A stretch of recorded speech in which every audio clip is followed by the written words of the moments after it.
another episode of Midwest Breeze Bosses. I'm here with none other than Tommy Daye Jr.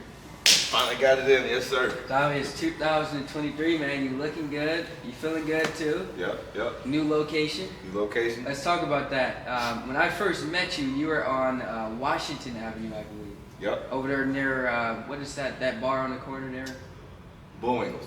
Bullwinkles. Yeah, you were there, and you had, I think it was, what was going on? I think it was some type of event, like it might have been like a holiday event, like around like Christmas or something like that. You guys had some deals, like things were marked down in the store and things of that nature. I didn't meet you then, but I brought that up to say I've been coming to you guys for quite a while now. Wow, I appreciate that. Yeah, so, and then you moved on to this location. Let's talk about that move. What was that transition like? We were getting to the point where we outgrew the space, and there's so many different markets with Urban Jungle. We've got the vintage, the hype, and with the type of, we're starting to get celebrities in there. And what always bugged me was the spot was cool, the personnel was cool, but I'm like, I need something a little more. The area. Yeah, because when people would touch down, Urban Jungle, and everything else was good except aesthetically everything was good except I would say the look. It was a little bit, I get what you're saying. Yeah. I precisely get what you're saying. Yeah. And for the people that have, shopped with you, follow Urban Jungle on Instagram, I'm sure they know where you're going with it. They know exactly where I'm going. Crazy thing is that I always had this vision of, I told my team, Connor and Tyler specifically. Shout out Connor and Tyler. Yeah, shout out Tyler and Connor. And then we can't forget Lil B. You can't. Yeah. Actually, I'm gonna get to her. But I told them when we were doing the build up, I wanted this space to be like an art gallery. Opened in August. 6 months later, we got Carl Anthony Towns shooting commercials here. Man, the first day you guys opened, I was telling my cousin Michael. Michael's behind the camera, by the way. Shout out to Michael. Shout out to Drake guys. The guys, videography, visuals, and I was like, man, we got to get down there early. This is gonna be packed. I came here on that Debo day, and you guys had like 100, 200 people in the line. Yep. That's what we do. That's a normal day at UNJ. Yeah. I wouldn't say 100 to 200, but we have that at least coming through per day. So. Yeah, and I definitely do want to touch on the topic of celebrities because I recently had someone pretty cool here. Yeah. We're gonna get to that a little bit later. I want to touch on just the giveaways you guys do, man. It's like sporadic. Like you guys would be like, bring a pizza and get this shoe or this size. Come get the shoe from the tree is hanging up. Yeah. How that comes about is basically it's never really planned. It's just kind of like if we get something for a steal or a deal, just give it out. So it's more of a spur of the moment thing. It's all spur of the moment. Urban Jungle spur of the moment. There's nothing really planned. There's no blueprint. It's just all feel. There's no, no business plan. Just all up here. Have a great team that execute. And we'll touch on your team because I've actually had the pleasure of meeting some of your team. Yeah. And they fit the mold. They definitely do. So sitting here at the new location, lots of cool sneakers around. Just because we have the sneakers here, let's just take a moment. Out of everything that's here, what is something that's your favorite? That's a very good question. I would say all of it is because at one point in my life, all this stuff was a thing for me. So like going back to the first sneaker that I actually hyped over was probably the Fila 96. Okay. That's the Grant Hill shoe. Okay. And that's because my mom couldn't afford at the time, I would say, what shoe was it? 96. That would be 95, 96. That was when the Jordan 11s came out. Air Mark told me she couldn't afford those. So at Famous Footwear, they had the Grant Hills, and it was that shoe. And then, I had the Dunks at one point. I had all the Jordans. I fell in love with them at each point, all the way down the 1, all the way to the 13. Absolutely. So I'd say all of them, to be honest with you. Absolutely. Now I'm into New Balances, Yeah, so it's just like I'd say all of them are. So yeah, I'm into New Balances. Out of everything you mentioned, New Balance is the most durable shoe. It is. I can run in it. It looks stylish. Right. People call it a dad You shoe. can scuff them up. They're Yeah, still yeah. good. You can go.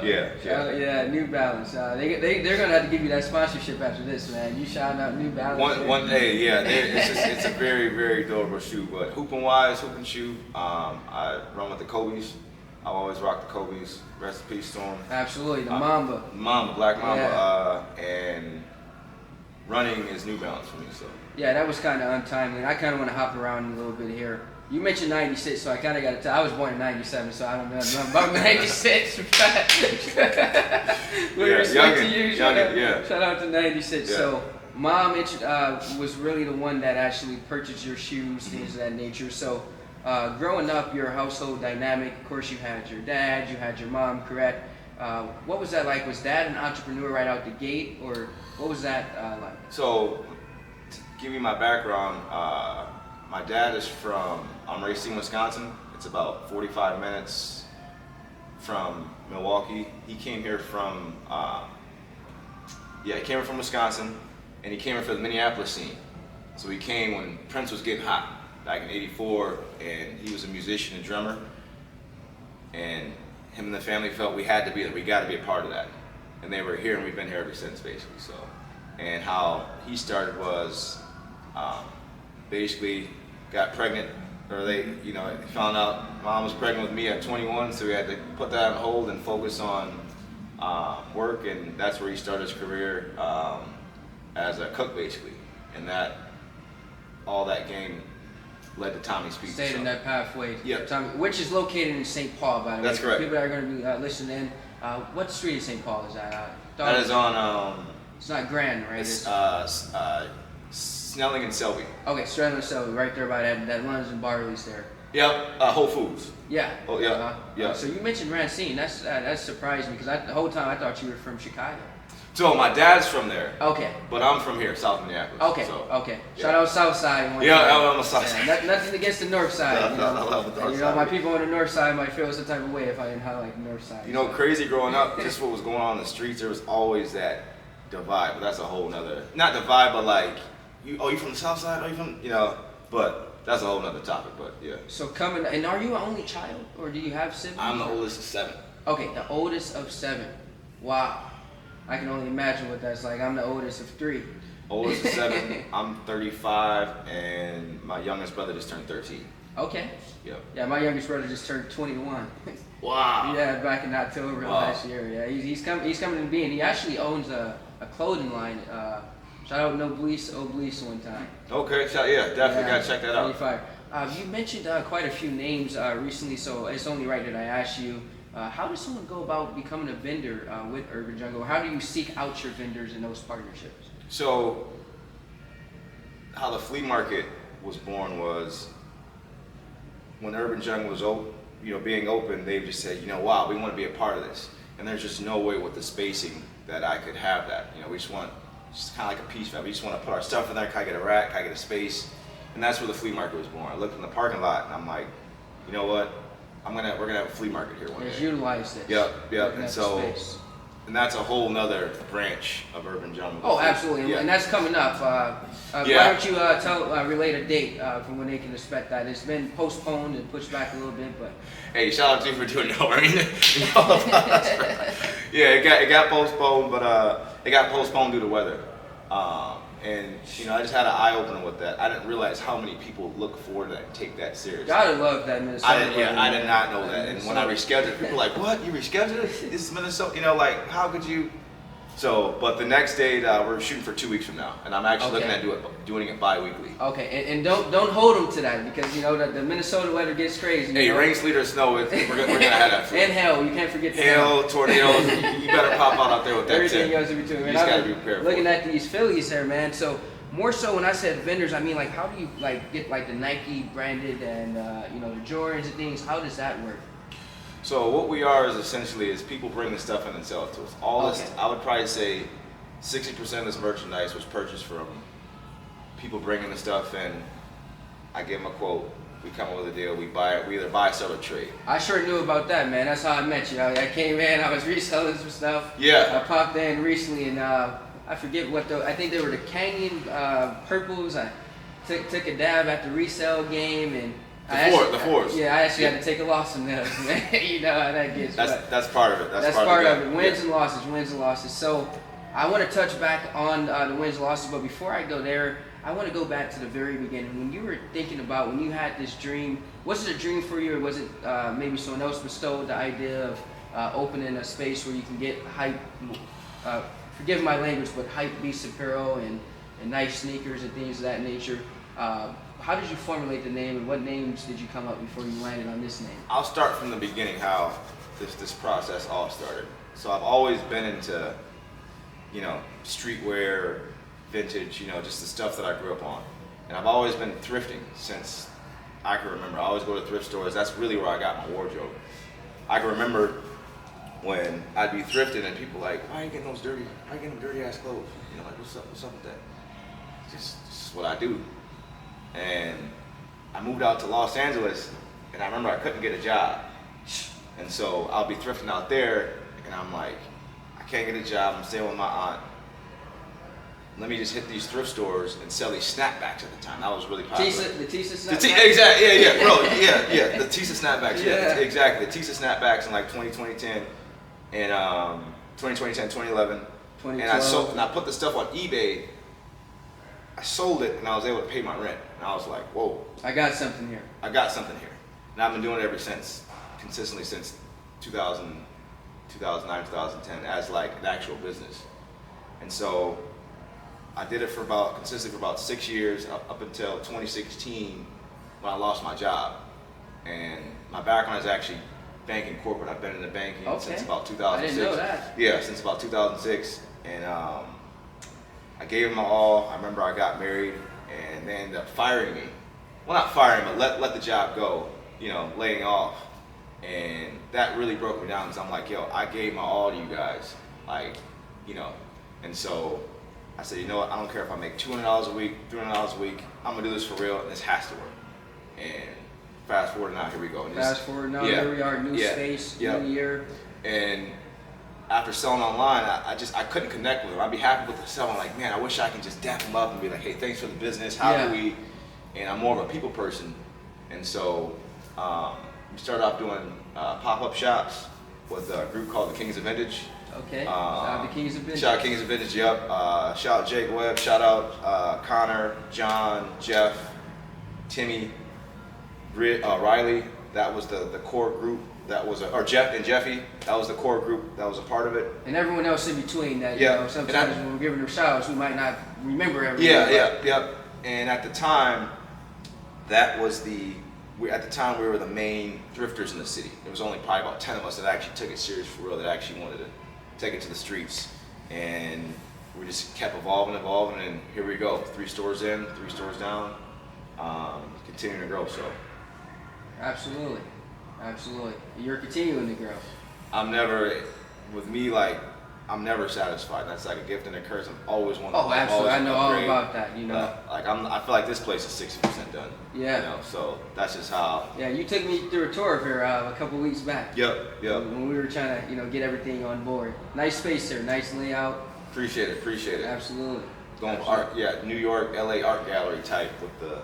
Absolutely. Get some good B-rolls of the art in here, but yeah. Absolutely. So the industry that you're in, would you say retail specifically?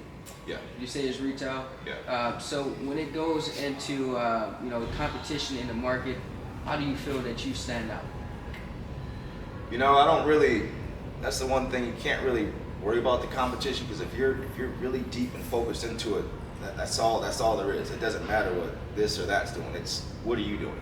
So there is no competition. Okay. But I just say, honestly, since I've opened, there's probably 5 to 10 stores open now that, are loosely based on how, like Urban Jungle, so just to keep it a buck, and I love it. I know. Because these are all people that I've worked with, and they've all done their same thing. And actually, that's what I love the most, is when people get inspired and they do their own thing.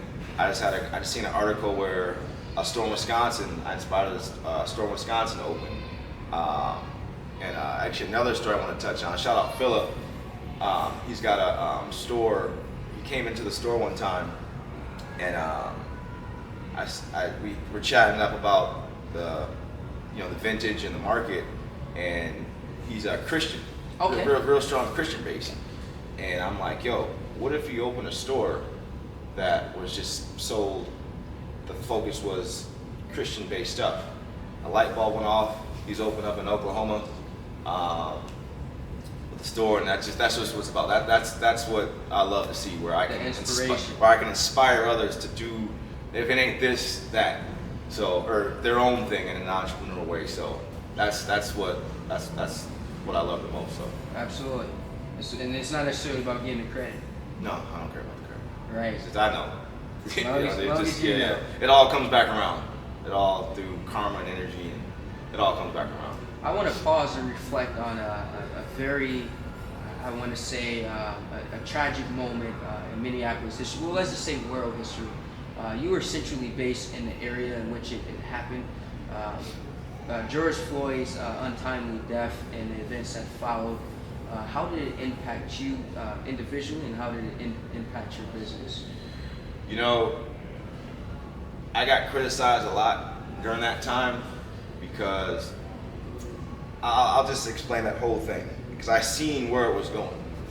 I was at the riots. I was actually at that third precinct there where it was getting burned down, and I'm like, yo. My wife was like, yo, we need to get our stuff out of the store right now. And I'm like, you're right.